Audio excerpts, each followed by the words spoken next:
이란의 동시다발적인 공격이 계속되면서 걸프 지역 긴장감이 최고조에 이르고 있습니다. 곳곳에서 시설물과 인명 피해가 잇따르고 있는데요. 네, 아랍에미리트 두바이에 나가 있는 특파원 연결해 현지 상황 알아보겠습니다. 방준혁 특파원.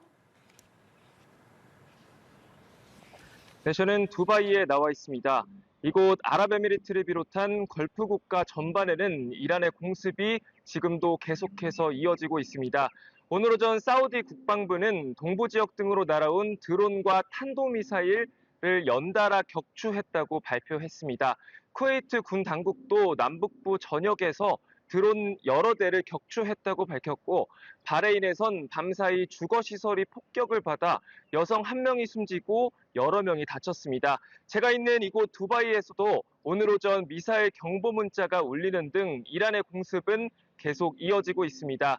아랍에미리트 당국은 전쟁 발발 이후 현재까지 이란이 발사한 것으로 추정되는 탄도미사일 250여 발, 드론 1,400여 기를 탐지했다고 밝혔습니다. 대부분 공중에서 요격되고 있지만 떨어진 파편 등으로 4명이 숨지는 등 민간인 피해가 이어지고 있습니다. 자, 방 기자, 이런 가운데 아부다비 공항의 보안도 한층 강화되고 있다고 하던데 관련 사항도 정리해 볼까요? 네, 그렇습니다. 이란의 공습 여파로 아부다비 자이드 공항의 접근과 이용이 크게 제한되고 있습니다. 우선 확정된 당일 항공편이 없으면 공항 진입 자체가 불가능하고요. 가족들의 배웅이나 마중도 전면 제한됐습니다. 이 공항 주변 도로에는 경찰 검문이 수시로 이뤄지고 있고, 이 터미널 앞에서 차량 하차하는 것도 전면 금지됐습니다. 이란의 공습 여파로 이렇게 영내 주요 공항들의 보안이 속속 강화되는 모습입니다. 지금까지 두바이에서 연합뉴스TV 방준혁입니다. 도널드 트럼프 미국 대통령이 이란과의 전쟁은 마무리 수순이며 빨리 끝날 거라고 말했습니다. 공세를 완화하는 일은 없을 거라며 호르무즈 해협 봉쇄를 이어가는 이란을 향해 경고의 메시지를 보냈습니다. 워싱턴 정호윤 특파원입니다.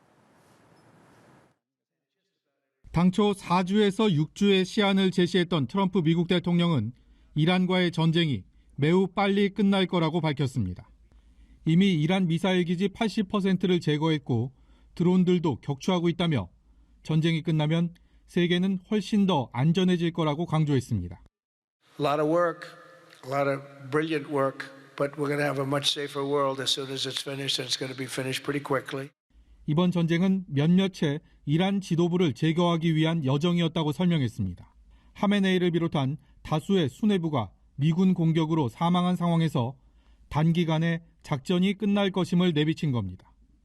다만 이란은 이틀 전에 항복했어야 했다고 말해 최고 지도자 선출 이후 항전 의지를 키우고 있는 이란을 향해 묵직한 경고장을 던졌습니다. 트럼프 대통령은 이란이 완전하고 결정적으로 패배할 때까지 공세를 누그러뜨릴 뜻이 없다고 강조했습니다. 특히 이란이 세계 원유의 수송로 호르무즈 해협을 봉쇄하면서 국제유가를 폭등시키고 있는 걸 뒷짐만 지고 바라보진 않을 것임을 시사했습니다.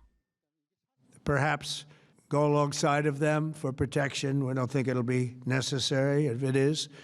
And if they do anything, the price will be incalculable. 이란 해군 전력이 사실상 무력화되고 미사일 역량도 바닥을 드러낸 상황에서 원유 수송로 정상화를 위해 총력 대응하겠다는 사실상의 최후 경고로 풀이됩니다. 워싱턴에서 연합뉴스TV 정호윤입니다. 이란이 중동 지역 미군 레이더 시설을 공격하면서 보복 수위를 높이고 있습니다. 이란 드론이 정밀 타격이 가능했던 배경으로 러시아가 위치 정보를 제공했을 가능성이 제기되고 있습니다. 보도에 신현정 기자입니다. 바레인 상공을 비행하던 이란 드론. 비행 속도를 높이더니 미군 방공 시스템 위로 정확히 떨어집니다. 걸프 지역 국가들을 대상으로 보복 공격에 고삐를 죄고 있는 이란. 표적은 카타르와 아랍에미리트, 요르단 등에 배치돼 이란 미사일과 드론을 요격할 수 있는 미국의 방공 시스템입니다. 특히 카타르에 설치된 레이더는 한화로 대당 1조 5천억 원에 달하는 핵심 전략 자산입니다. 군사 역량이 상대적으로 열세인 이란이 이처럼 미군 핵심 자산을 정밀 타격할 수 있었던 배경으로는 러시아가 지목됩니다. 러시아가 미군 자산의 위치 정보를 이란에 넘겼을 가능성이 제기되는 가운데 이란 역시 양국 간 군사 협력 사실을 숨기지 않았습니다. Military cooperation between Iran and Russia is not something new. It's not a secret. As far as I know, we have a very good partnership with Russia. They are helping us in many different directions. 미국은 러시아가 미군 자산의 위치 정보를 제공하더라도 전황에 미칠 효과는 크지 않을 것이라며 평가절하했지만 If they are, it's not helping much. You take a look at what's happened to Iran in the last week. If they're getting information, it's not helping them much. 미 현지에선 미군의 대이란 방공 시스템에 한계가 있다는 지적이 잇따르고 있습니다. 현재 미국이 보유한 사드 미사일 방어 체계는 단 7대뿐으로 이 가운데 2대는 괌과 한국에 장기 배치된 상황입니다. 여기에다 이란이 운용하는 자폭 드론 샤헤드는 저고도, 저속력으로 공격해와 대응이 까다로운 것으로 알려져 있습니다. 연합뉴스 TV 신현정입니다. 네, 중동 사태가 11일째로 접어든 가운데 트럼프 대통령이 전쟁이 빨리 끝날 것이라면서 장기전 우려 불식에 나섰습니다. 이에 발맞춰서 국제사회의 중재 노력도 본격화하고 있는데요. 관련 내용들 김덕일 고려대 아세아문제연구원 중동이슬람센터 연구위원, 신정호 한국국방안보포럼 사무총장 두 분과 함께 자세히 짚어보겠습니다. 두 분 어서 오십시오. 안녕하세요. 예. 조금 전에 저희가 영상에서도 보셨습니다만 트럼프 대통령이 이번 이란 전쟁 곧 끝날 것이다 이렇게 이야기를 했습니다. 이 조기 종전을 처음 언급한 것으로 보이는데 어떻게 좀 들으셨어요? 우선 이 발언만 봤을 때는 아마도 미국 내 유권자라든가 전 세계 지금 유가 상승으로 불안해하고 있는 분들이 너무나 많기 때문에 네. 아마 그런 발언을 한 것 같습니다. 지금 우선 반전 여론이 미국 내에서도 있지만요. 제가 봤을 때는 너무나 유가 상승이 올라가고 인플레이션 압력이 커져가고 있기 때문에 전 세계적으로 이것에 대해서 우려하는 사람들이 너무나 많습니다. 국가들도 그렇고요. 그렇기 때문에 빨리 이 전쟁이 끝날 수 있다는 어떤 신호를 줌으로써 지금 어떤 유가라든가 이런 좀 물가 상승의 요인 같은 것들을 조금 잠재우기 위한 그런 발언으로 해석할 수도 있겠고요. 어떻게 보면 이제 반전 여론, 특히나 유권자들이 지금 민감하게 생각하고 있는데요. 이것에 대해서 지금 미국이 되게 잘하고 있다. 잘하고 있기 때문에 생각보다 빨리 끝날 수 있다는 식으로 해서 이제 성과를 계속 강조하면서 이 전쟁이 상당히 성공적인 전쟁이고 또 한편으로는 또 반드시 우리가 이겨야 하는 전쟁이다. 이런 네. 것을 강조하기 위해서 계속 성과와 함께 조기 종전이라는 신호를 보냄으로써 뭔가 시장이라든가 어떤 유권자들을 안심시키려는 그런 발언이 아닌가 그렇게 생각해 봅니다. 네. 3, 4주 내를 이야기를 이전에 이미 한 바 있었는데 이제 전쟁이 곧 끝날 것이라고 했습니다. 언제가 될까요? 그래서 그거를 좀 알면 좋겠습니다. 저도. 네. 너무 어려운 질문을 드립니다. 예, 너무 어렵죠. 말이 계속 바뀌는 게 트럼프니까. 말씀을 드리면 지금 트럼프가 지금 진행한 이제 진행한 작전 중에서 100시간 만에 가장 많은 표적을 타격한 작전이 이번 작전입니다. 그러니까 트럼프도 장기전을 처음부터 끌려고 하지는 않은 것 같아요. 네네. 가장 많이 했으니까. 근데 일단 군사적 목표는 달성했죠. 이란의 해공군력을 괴멸시켰으니까 군사적 목표는 달성한 거예요. 근데 최종 목표는 뭐겠습니까? 이란 정권의 전복이었죠. 근데 오히려 어떻게 됐습니까? 정권이 전복되기는커녕 그 아들로 세습이 돼버렸잖아요. 그럼 결국 이제 그러니까 무스타파를 이란 최고 권력자로 만들어준 거는 트럼프겠죠. 근데 과연 이것도 바꿀 수 있겠냐? 어렵다는 거죠. 빨리 전쟁을 마무리해야 되는 거죠. 그래서 지금 조기 종전 말을 지금 계속 하고 있는 것으로 보여집니다. 예. 이 기자회견에서 트럼프 대통령에게 이제 받은 질문 중에 하나가 지금 국방장관은 전쟁 이제 시작이다 이렇게 이야기를 하고 있는데 트럼프 대통령은 이제 곧 끝날 것이다. 뭐가 맞냐라고 질문했더니 둘 다 맞다라고 이야기를 했거든요. 어떻게 보면 이게 좀 글쎄요. 이 발언 자체가 답변 자체가 좀 오락가락하는 것 같기도 하고 이런 부분들은 어떻게 봐야 될까요?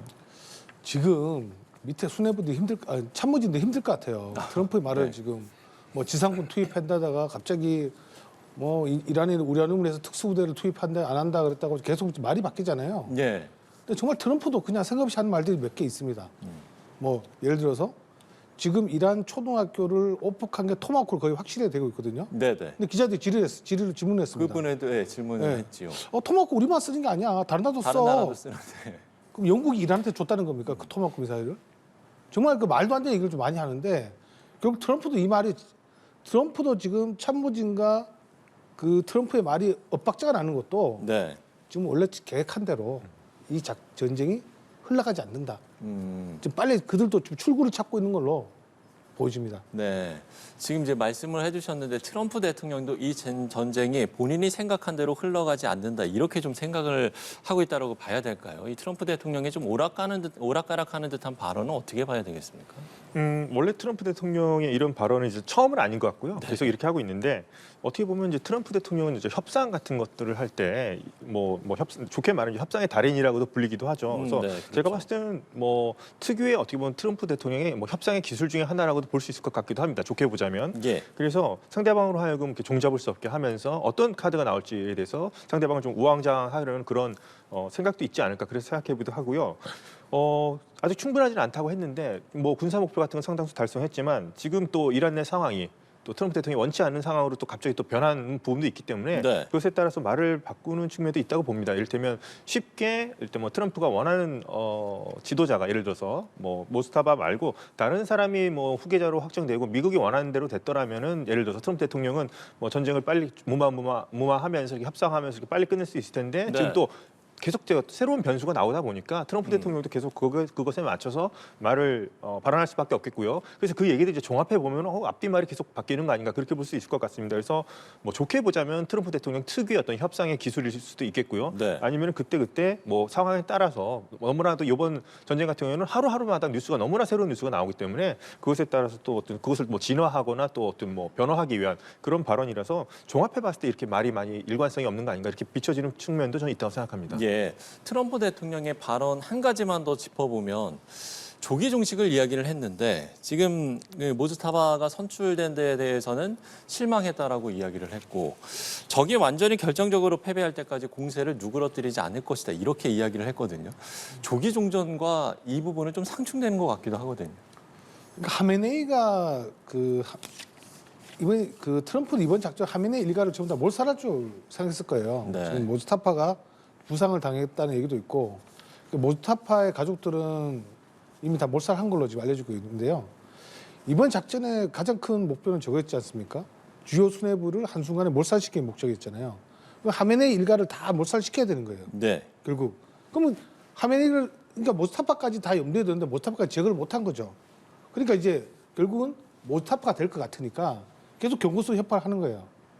근데 결국은 안 됐죠. 오히려 그 모스타파가 됨으로써 그 이란에 있는 하메네이 추종 세력들은 더욱더 단결하게 된 일이 되니까 계속 트럼프는 수사적으로 그들을 압박하려는 겁니다. 네. 예.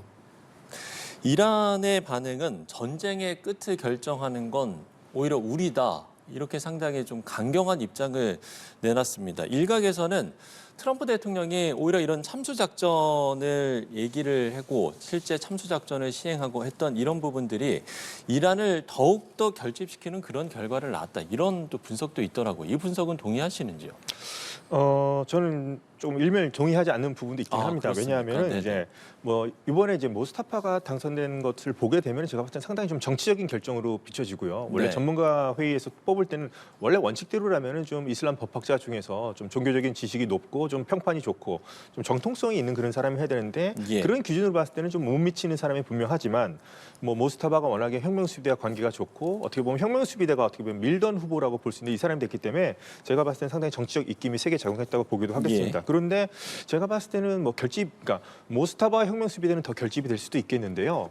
이란 수뇌부 전체를 봤을 때는 오히려 약간 좀 분열되는 양상도 있었다고 봅니다. 왜냐하면은 대통령 중에 이제 페제슈키안 대통령이 계속해서 이제 중재기도 했다가 이웃 국가의 공격과 사과도 했다가 뭐 다시 또 사과를 번복하고 공격하기도 했다가 이런 모습이 나온 걸 봤었을 때는 페제슈키안 대통령 자체는 뭐 군통 수권이 없긴 합니다. 혁명수비대라든가 정규군에. 그런데 일단 대행 체제에서만큼은 그래도 있었거든요. 근데 이것을 봤을 때 혁명수비대가 계속 강경하게 반대했다는 얘기가 있기 때문에 네네. 제가 봤을 때 모스타바 혁명수비대는 더 결속을 할 수는 있겠지만 이란 수뇌부라고 하는 전체를 봤을 때는 그 안에서도 좀 뭔가 이론이 있지 않은가. 그래서 트럼프 대통령이 어떻게 보면 제가 말씀드린 자꾸 말을 바꾸고 하는 게 어떤 협상의 기술이라고 보는 게 수뇌부 안에서도 이 트럼프 대통령의 말을 받고서 얘기가 갈릴 수 있는 부분이 상당히 많거든요. 그 안에서도 뭐 트럼프 얘기가 어느 정도 좀 들어봐야 되는 거 아니냐? 아니다. 무조건 결사항전으로 가야 한다. 이렇게 함으로써 트럼프 대통령은 그 안에서 말을 계속 바꾸면서도 예상치 않게 원하든 원치 않든 간에 이란 수뇌부 전체 안에서는 뭔가 혼돈을 주면서 어떻게 내부의 될까? 분열을 예, 또 그런 걸 노리는. 노리는 발언 측면도 좀 있다고 생각합니다. 네. 자, 국제유가가 급등락하고 있는 부분도 문제인데 지금 트럼프 대통령이 미국이 호르무즈 해협을 장악하는 방법도 생각하고 있다 이렇게 밝혔습니다. 이거 현실적으로 가능합니까? 호르무즈 해협 장악은 뭐 트럼프 얘기를 하면 네. 이란 해군력 괴멸시켰다면서요. 지금 미군 군함이 그 호르무즈 해협 들어가 있어야죠. 근데 못 들어가고 있죠. 왜 못 들어가냐면 네. 호르무즈 해협이 워낙 작습니다. 50km, 30km 사이예요. 배가 큰 배가 다니는 수심도 그 깊은 곳이 얼마 안 되니까 한정돼 있잖아요. 거기서 군함이나 이런 거 작전하게 되면 네. 이란의 대한 미사일이나 이런 샤이드 드론 같은데 그냥 표적이 되는 거예요. 왜? 좁은 곳에 들어가 있으니까. 그럼 못 하잖아요, 지금도. 근데 이란이 지금 해군력을 통해서 호르무즈를 막고 있습니까? 아니잖아요. 근데 우리 유조선 못 다닙니다. 네. 선주들의 심리적인 문제예요. 괜히 한 배가 며칠 전에도 뭐 무인 자폭 수상에서 피격 당하고 이란의 대한미사일 추정되는 그 유선이 피격 당하니까 뒤에 계신 선주들도 배를 못 집어넣는 겁니다. 네네. 자기 재산이지 않습니까? 그런 심리적인 문제도 있어요. 근데 만약 뭐 해협 장악한다는 거는 할 수도 있죠, 군사작전을. 근데 하면 트럼프도 사상자를 각오해야 됩니다. 예. 그 사상자가 생기면 마가 진영은 분명히 했거든요. 우리 미군의 피해가 생기면 우리는 당신을 지지할 수 없다, 이 전쟁을. 그 사상자가 없어야 되기 때문에 그 군사작전은 쉽지는 않을 겁니다. 군사작전이 쉽지 않다라고 이야기를 해두셨는데 호르무즈 해협이 워낙 좁기 때문에 사실 유주선을 호위하겠다 이 이야기도 했었잖아요. 이 부분도 상당히 좀 어렵다라고 봐야 됩니까? 아, 그렇죠. 아까 좁다는 말씀 드렸잖아요. 네. 그리고 이란의 혁명 수입이 돼가지고 해군력이 괴멸됐지만 소형 고속정 보트들이 살아있어요. 그리고 보트 일일이 다 하나씩 그 무력화시킬 수는 없지 않습니까? 근데 그 소형 버스에서 뭘 할 수 있냐면 대한미사일도 달 수 있고요. 자폭드론도 발사할 수 있고 기뢰도 투발할 수 있습니다. 네. 바다의 지뢰, 기뢰. 그러니까 그 소형 고속정이 수백 척 있을 텐데 일일이 어떻게 하나씩 다 부수냐 말이에요. 그래서 문제는 거기서 군사작전하면서 뭐 유조선 호위하겠다? 그거 지난주 얘기한 거예요, 지금. 유가를 폭등했잖아요. 네네. 아직까지 군사작전 안 하고 있지 않습니까? 그렇죠. 거기서 우리 미국의 군함을 미군의 군함을 들여민다는 것은 부담이 많이 큽니다, 군사작전에서. 네. 예. 이 상황이 길어지면 글쎄 이 호르무즈 해협을 두고 신경전이 상당히 좀 계속되고 있는데 어느 쪽이 좀 유리할까요? 단기적으로 봤을 때는 우선 이란이 이렇게 네. 해서 미국의 어떤 그 전쟁으로 해서 우리가 호르무즈 해협을 봉쇄하게 된 이유는 미국이 우리를 먼저 공격했기 때문이다. 이런 명분 때문에 단기적으로 봤을 때는 좀 이란이 유리한 측면이 있어 보기도 합니다. 국제 여론 같은 것도 봤을 때 지금 유가가 너무나도 오르고 있고요. 미국 네네. 유권자들도 반전 여론이 계속 들끓고 있죠. 그렇기 때문에 트럼프가 왜 전쟁을 선택해서 이렇게 좀 전 세계 경제를 이렇게 고통스럽게 만드냐면 단기적으로는 이란이 어떤 측면에서는 좀 성공했을 수도 있어요. 근데 장기적으로 봤을 때는 이거는 이란한테도 자충수가 될 수 있습니다. 왜 그러냐면 이란 역시 호르무즈 해협을 통해서 수출을 해야 되는 부분이 있습니다. 뭐 국제 제재를 받고 있지만 중국으로 뭐 선별적으로 보내야 된다고 하지만은 호르무즈 해협이 이렇게 위기가 닥칠수록 그것도 이제 위축될 수밖에 없겠고요. 네. 이란 역시도 식량을 작업한다거나 할 수도 있는 처지도 아니고 특히나 식료품이라든가 필수 의약품 같은 것들은 이란 같은 경우에도 호르무즈 해협을 통해서 안전하게 돼야지만 그것이 이제 공급이 가능한데요, 수입이 가능한데 그게 이제 막히는 거거든요. 그래서 장기적으로 봤을 때는 이란 역시도 지금 경제가 작년 말부터 해서 계속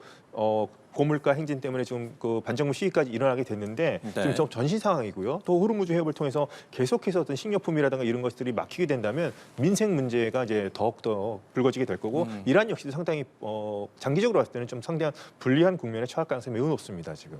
예, 그렇군요. 자, 그런가 하면 이번 이란 사태에 푸틴 대통령도 다시 등장을 하고 있습니다.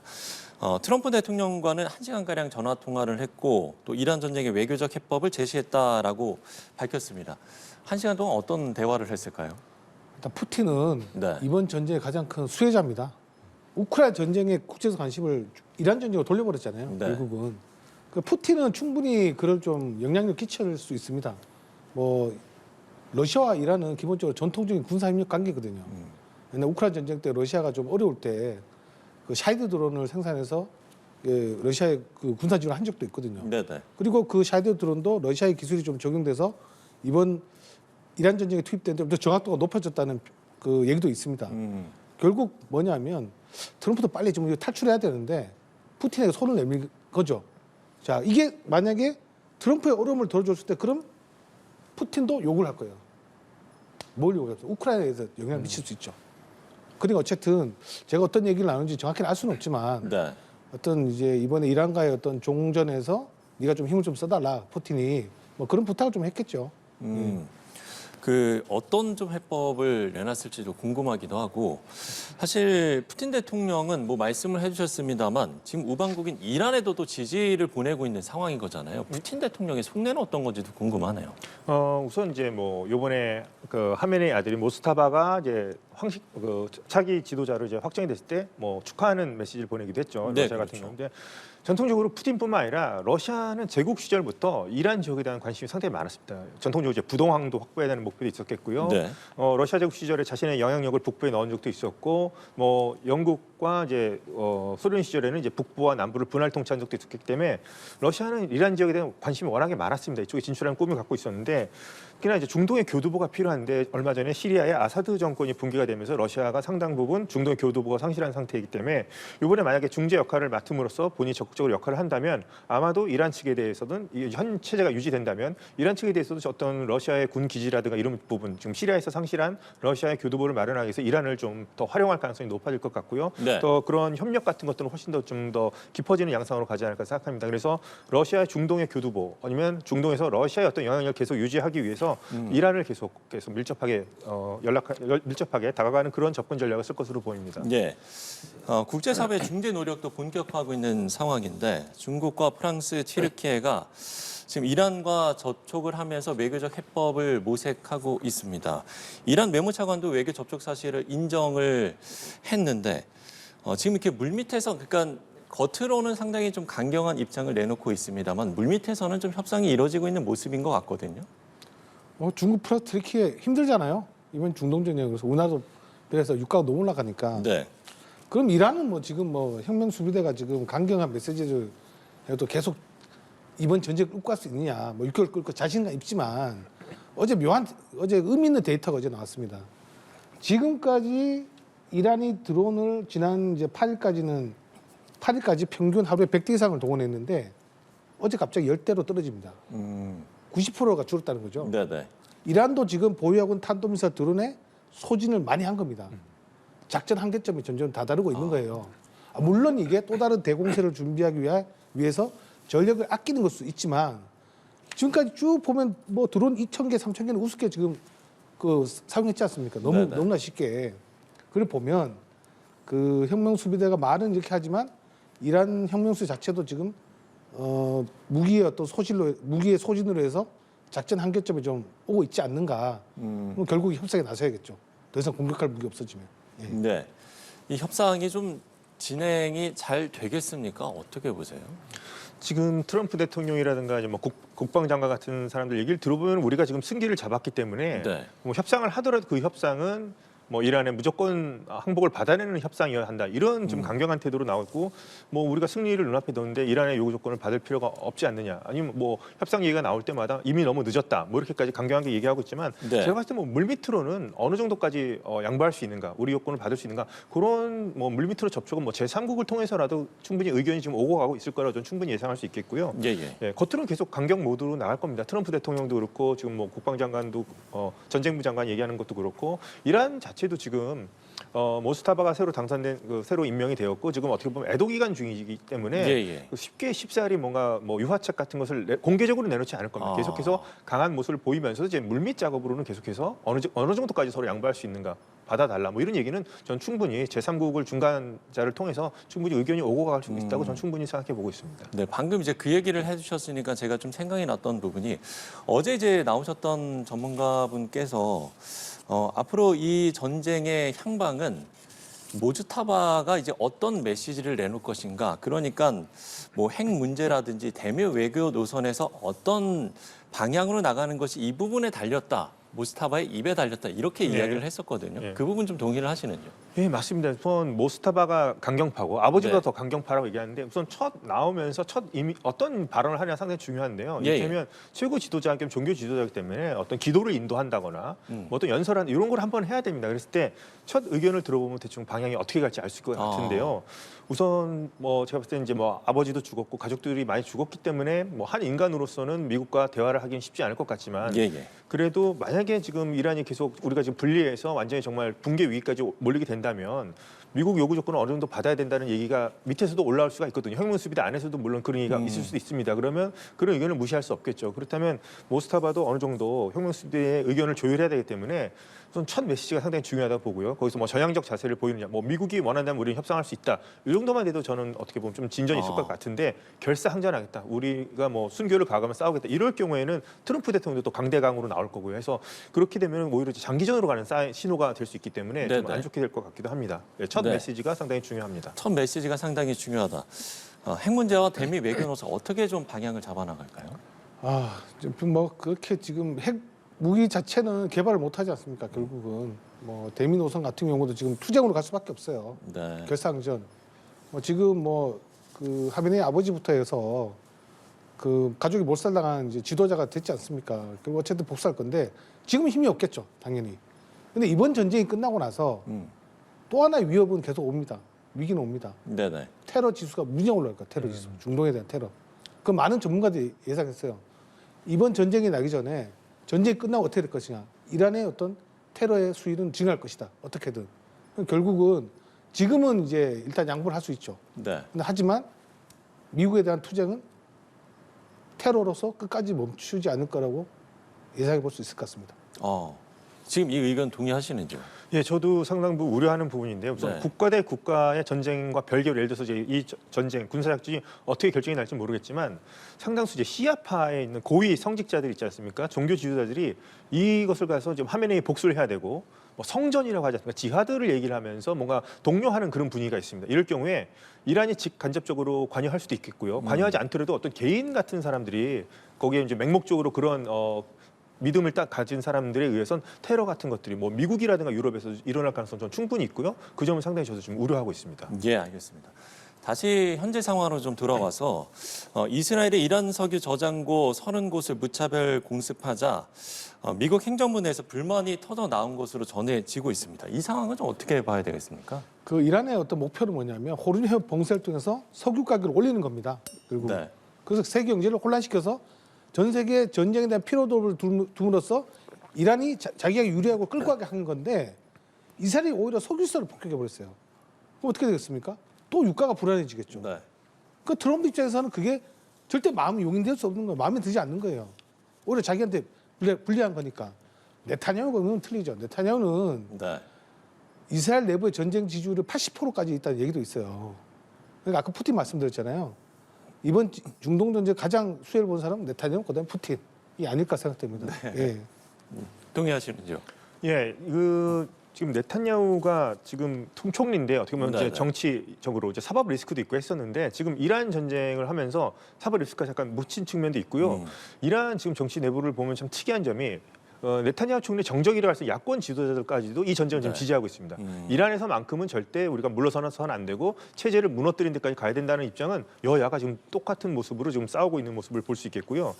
이스라엘이 훨씬 더 지금 강경한 입장이고요. 석유 저장고, 유류 저장고를 공격해서 문제가 됐던 것이 이제 비와 같이 섞이면서 이게 이렇게 산성비화됐고 공기도 너무 안 좋게 하면서 많이 테헤란의 일반 주민들까지 좀 피해를 끼치는 거 아니냐 이런 부분에 대해서 이제 트럼프 대통령은 선을 분명히 걷단 말이죠. 그러니까 이란 정권과 이란 국민은 다르다고 이제 선을 걷는데 어떻게 보면 이렇게 하면 할수록 어떻게 보면 테헤란 주민들을 비롯한 이란 국민들의 어떤 민심을 잃을 수도 있죠. 상대국이긴 하지만 이렇게 할 경우에는 그런 불만 같은 것들이 있을 수 있겠고 그래서 이제 트럼프 대통령이 조금 이제 이란과 이스라엘과 미국 관계를 보면 약간 좀 이스라엘이 뭔가 이렇게 계속 재촉을 하면서 이란을 좀 더 세게 해야 한다 이런 분위기라면 미국이 약간 좀 달래면서도 결국에는 이란 편을 들어주는 그런 모습으로 이제 진행이 되는 양상을 볼 수 있겠습니다. 네. 그러니까 지금 많은 언론에서 이야기하기를 사실 네타냐후 총리가 트럼프 대통령만을 겨냥해서 1인 설득을 했고 그 전략이 성공했다 이제 이렇게 좀 이야기를 하고 있는 거잖아요. 그럼 트럼프 대통령은 어떻게 설득했을까요? 네타냐후가 직접 설득했다보다는 그 미국에 있는 유대인들의 정치적 로비도 많이 작용했겠죠. 네타냐후 혼자 동원해서 트럼프를 설득할 수밖에 없을 것 같고. 공화당을 정치권을 통해서 로비를 통해서 이 전쟁을 왜 해야 되는가에 대한 그런 당위성을 많이 좀 설득하지 않았을까 생각됩니다. 네. 그건 다 추정이죠. 네타냐후가 전화해서 트럼프한테 전쟁합시다.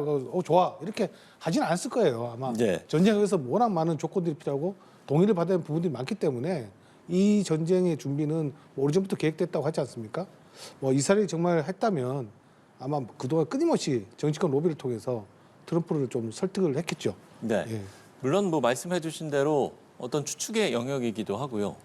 미국에서도 사실 이제 이런 부분을 이제 분석 기사로 내놓은 게 그러니까 기사로 이제 분석을 한 거기 때문에 저희는 사실 추측을 할 수밖에 없는 상황이긴 합니다만 어떻게 좀 설득을 했을까요?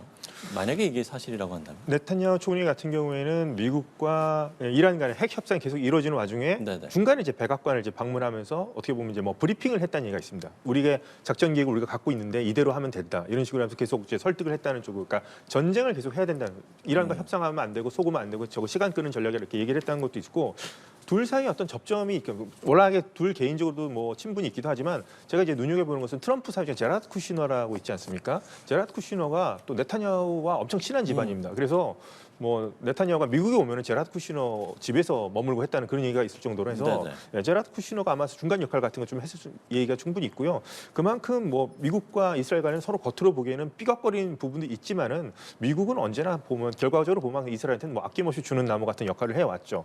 그래서 특히나 이제 이런 뭐 네타냐후 총리 전략이 뭐 1대1로 해서 먹힌 거 아니야. 이것 때문에 많은 사람들이 생각할 때는 이 전쟁은 미국의 전쟁이 아니라 이스라엘 위한 전쟁 아니냐 이런까지 비판을 받고 있는데 뭐 트럼프 대통령은 이제 계속 그것을 무마시키기 위해서라도 이것은 미국이 우리가 이란으로부터 세계를 지키기 위해서 미국을 지키기 위해서 하는 전쟁이다 이런 식으로 하고 있습니다. 그래서 분명한 것은 이것이 이것만으로 네타냐후의 설득만으로 전쟁을 한 건 아니겠지만 어느 정도 영향이 전혀 없다고는 할 수 없을 것 같습니다. 예, 알겠습니다. 두 분의 분석까지도 들어봤습니다. 자, 그런가 하면 우리나라에 배치된 고고도 미사일 방어 체계 사드 일부를 중동으로 이전 중이라고 미 워싱턴 포스트가 보도했습니다. 이 상황은 어떻게 봐야 됩니까? 이미 전례가 있습니다. 작년 3월 달에 미국이 이제 미드나 해머 작전하고 10일 전쟁을 앞두고 이미 패트리어트 상계포대를 반출해 갔죠. 중단에 배치했죠. 그게 돌아왔다는 얘기도 있는데 어쨌든 12월 달에도 보면은 우리가 페이브웨이라고 하는 레이저 유도 무기에 레이저 유도 폭탄에 날개 꼬리 키트 1000개가 이제 반출됐고요. 그게 전부 다 중동을 한 걸로 추정되는데, 그리고 최근에 보면은 오산 공군기지에 C5 갤럭시 수송기라든지 C10 수송기들이 여러 대가 분주히 움직이고 그 배틀 포대가 밀집해 있고 중동전에서 지금 이란의 무차별적인 탄도미사일과 드론 공격에 대공 방어체계가 많이 소진된 상황에서 충분히 그걸 빼갈 수 같아요. 그래서 최근에 레이더까지 좀 사드 레이더까지 소진됐지 않습니까? 네네. 그리고 어차피 미국 언론에서도 이미 거의 나간 걸로 기정사실을 했죠. 그러니까 아마 발사대까지는 아니고 탄 같은 것들이 많이 소진됐으니까 나을 것 같은데 네. 지상군은 좀 아닌 것 같습니다. 지상군은 좀 가능성이 낮아 보여요. 주로 지금 하는 거는 지대공 무기체계들. 이거 말고도 어벤져라는 또 지대공 무기가 있습니다. 주한미군에 스티거 미사일과 기관포로 드론들 격추할 수 있는 그런 무기체가 있는데 그런 것들이 좀 나갈 수 있을 것 같아요. 근데 지상군 같은 경우는 좀 어렵죠. 말씀드렸지 않습니까? 시간은 오래 끌수록 이 전쟁은 이란에 더 유리가 흘러가는 겁니다. 그러니까 트럼프는 빨리 이 전쟁을 끝내야 돼요.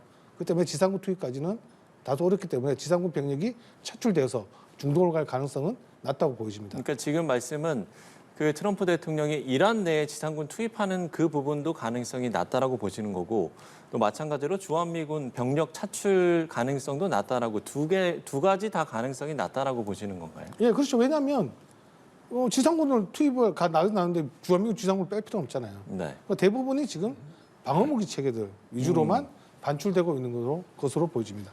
예, 그렇군요.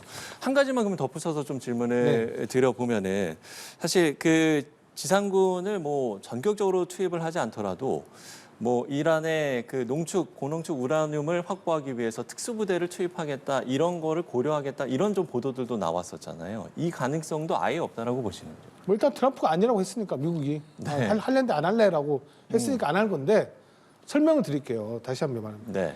이 더블랜드 제거 작전입니다. 대량 살상 무기를 제거하는 거죠. 거기 보면 화학부대가 또 붙어요. 이런 방사능을 전문적으로 처리할 수 있는 부대가 붙어야 되고, 그리고 지금 우라늄이 과연 어떤 상태로 있느냐, 그냥 우라늄만 딱 모이냐, 아니면 원시분리해서 우라늄을 농축하다 정제 과정이 있는 그 원시토 안에 있느냐, 잘 모르잖아요. 그럼 어떻게 해요? 원시분리 수천 개 있으면 그걸 다 회수해 가야 되잖아요. 그럼 수송투를 어마어마하게 가야 됩니다. 근데 거기 정규군이 있어요? 그럼 기계화 부대까지 보내야 돼요. 결국 우리가 특수작전에서 마두로 체포작전처럼 일부 특수가 들어간 게 아니라 그것을 제거할 수 있는 부대까지 편성되어 가는 아주 복잡한 게 더블랜드 제거작전 부대의 구성입니다. 그러니까 쉽지 않다는 거죠. 알겠습니다. 자, 이런 가운데 이재명 대통령이 주한미군 무기 중동 반출과 관련해서 우리 정부는 여기에 이제 반대 의견을 내고 있지만 사실 그 부분은 관철할 수 없는 것도 엄연한 현실이다 이렇게 이야기를 했습니다. 그리고 아무래도 이제 국방 공백의 우려에 대한 부분 때문인지 우리 국방비 지출이 북한 1년 국내 총생산의 1.4배에 달한다는 점을 강조하기도 했습니다. 대북 억지력에 문제가 없다 이렇게 봐야 되는 겁니까? 지금 뭐 북한과의 전쟁 중가 없기 때문에 네. 뭐 크게 문제는 없어 보이지만은 항상 전쟁이라는 게 우리가 대비를 해야 하지 않습니까? 만반의 준비를 하게 되는데 이런 전시 비축단들이 많이 부족하면 우리 자체가 전쟁 지속력이 좀 사라집니다. 뭐 북한은 9차 당대회를 통해서 남한을 겨냥한 초대형 방사포와 단거리 탄도미사일을 증강 배치했다고 이번에 선언하지 않았습니까? 그만큼. 그럼 북한의 탄도미사일과 우리 공격해서 무기 체계들이 많아지는데 오히려 우리가 방어할 수 있는 요격 미사일이 점점 줄어든다는 거는 네. 안보에 당연히 문제가 생길 수밖에 없죠. 지금 당장 아니더라도. 근데 하지만 뭐 미국도 워낙 이제 중동 상황이 급한 상황에서 그걸 빼가는데 우리가 좀 막을 수는 없어요. 빨리 이 전쟁이 마무리되고 나서 우리가 전쟁 지속력을 좀 더 높일 수 있도록 그런 재고탄을 좀 많이 갖춰야 되는 게 뭐 관건으로 생각됩니다. 예, 알겠습니다. 한 가지만 좀 질문을 짧게 좀 드려보면은 오늘 같은 경우도 지금 트럼프 대통령이 곧 이제 전쟁이 끝날 것이다라는 또 이런 또 이야기도 새롭게 좀 나오기도 하고 있고 지금 뭐 앞서 이제 말씀을 해주셨습니다만 매일매일 새로운 좀 뉴스들이 나오고 있는데 글쎄 앞으로 이 전쟁의 좀 변수 어떻게 좀 어떤 게 이제 가장 큰 변수라고 보세요? 변수는 모스타바 하메네이가 얼마나만큼 리더십을 발휘하느냐도 볼 수 있을 것 같습니다. 지금 이란이 결속돼 있는 모습을 보이고 있지만 아직도 많은 국민들이 지난 1월 달까지 엄청나게 시위를 많이 참여했던 사람들도 있고 제가 봤을 때는 지도 수뇌부 안에도 제가 봤을 때는 좀 적지 않은 균열이 없어 보이진 않거든요. 그래서 모스타바가 전쟁을 지금 전시 국면인데 네. 얼마나 뛰어난 리더십을 보여주느냐 그런 거에 저는 달려 있다고 저는 생각을 해봅니다. 예, 모스타바의 리더십을 변수로 꼽아주셨습니다. 자, 지금까지 김덕일 고려대 아세아 문제연구원 중동 이슬람센터 연구위원 신종호 한국국방안보포럼 사무총장 두 분과 함께 이야기 나눠봤습니다. 오늘 말씀 고맙습니다. 중동 분쟁의 출구 전략을 모색 중인 트럼프 미국 대통령이 푸틴 러시아 대통령과 긴급 통화했습니다. 유가 안정을 위해서 러시아 제재를 완화를 검토 중이라고도 밝혔는데요. 확전을 막기 위한 국제사회의 중재도 이어지고 있습니다. 강은나래 기자가 보도합니다. 도널드 트럼프 미국 대통령이 블라디미르 푸틴 러시아 대통령과 1시간 동안 전화회담했습니다. 중동 사태로 유가가 배럴당 $100를 넘어서며 전 세계 경제에 경고등이 켜진 상황.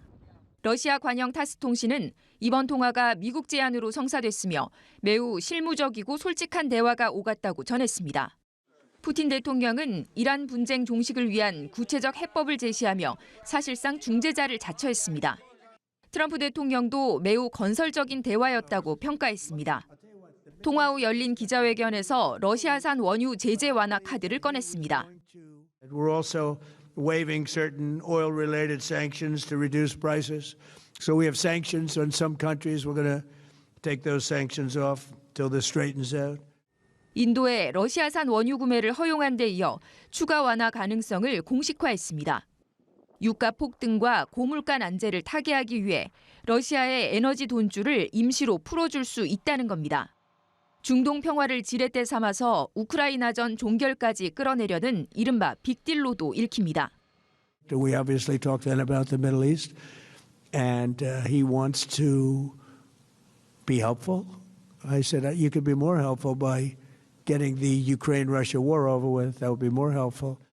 러시아가 중재자로 나선 가운데 중국과 프랑스, 튀르키예 등 주요국들도 전방위 중재를 벌이고 있습니다. 이란도 휴전 가능성은 열어뒀지만 재침략 방지를 위한 확고한 보장이 선행돼야 한다는 입장입니다. 국제사회의 중재 속에 강력한 군사 압박으로 장기전 늪을 피하려는 트럼프 행정부의 구상이 성과를 낼지 주목됩니다. 연합뉴스 TV 강은나래입니다.